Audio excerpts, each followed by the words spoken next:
एक बार गौतम बुद्ध अपने शिष्यों के साथ एक गांव से दूसरे किसी बड़े नगर की तरफ जा रहे थे। गर्मी के दिन थे और रास्ता भी बहुत लंबा था। गौतम बुद्ध अपने शिष्यों सहित बहुत देर से चल रहे थे, जिस वजह से उन्हें बहुत प्यास लगती है। वहां से कुछ ही दूरी पर बरगद के वृक्ष की एक घनी छांव थी।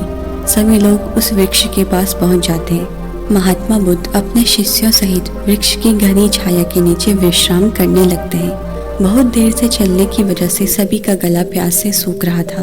बुद्ध ने अपने एक शिष्य को कहा, आप इस बरगद की छाया से 20 कदम दूर जाकर बरगद की 2 बार परिक्रमा करके वापस आओ। और शिष्य वैसा ही करता है। परिक्रमा के बाद जब शिष्य महात्मा बुद्ध के पास आया तो बुद्ध बोले कि क्या तुम्हें किसी ठंडी हवा का अनुभव हुआ था? शिष्य बोला, हाँ महात्मा बुद्ध, उस उत्तर दिशा की तरफ से मुझे कुछ ठंडी हवा का अनुभव हुआ था। शिष्य की यह बात सुन महात्मा बुद्ध शिष्य से तुरंत बोले कि उसी दिशा में चले जाओ, जरूर वहाँ से कुछ ही दूर पर एक तालाब अवश्य मिलेगा और उस तालाब से सबके लिए पानी ले आओ। शिष्य उसी दिशा में जब कुछ दूर जाता है तो वहाँ सच में एक तालाब होता है। तालाब देख शिष्य बहुत प्रसन्न होता है और तालाब के निकट जाकर जैसे ही तालाब से पानी भरने वाला होता है तभी शिष्य की नजर वहाँ दूर तालाब में कपड़े धो रही कुछ स्त्रियों पर जाती है। यह देख शिष्य मन में सोचता है कि यह पानी तो गंदा हो गया, लेकिन जब शिष्य ध्यान से तालाब की पानी को देखता है तो उसे अभी भी तालाब का कुछ पानी साफ नजर आता है।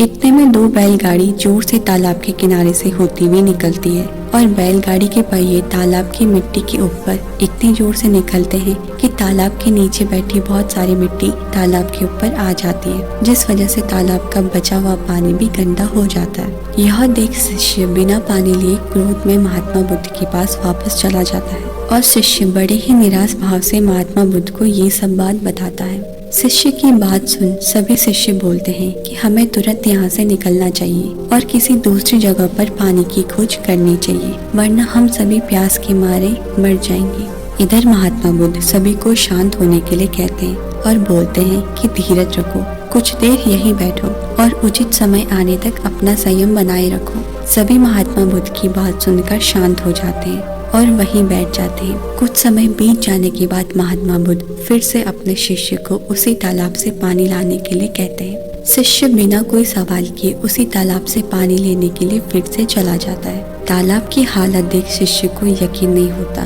तालाब का पानी पूरी तरह से साफ हो चुका था। यह देख शिष्य बहुत खुश होता है और पानी भरकर महात्मा बुद्ध के पास जाता है और सभी पानी पीकर अपनी प्यास बुझाते हैं। लेकिन अभी भी सबके मन में ये सवाल था कि आखिर यह चमत्कार हुआ कैसे, जबकि तालाब का सारा पानी तो गंदा था।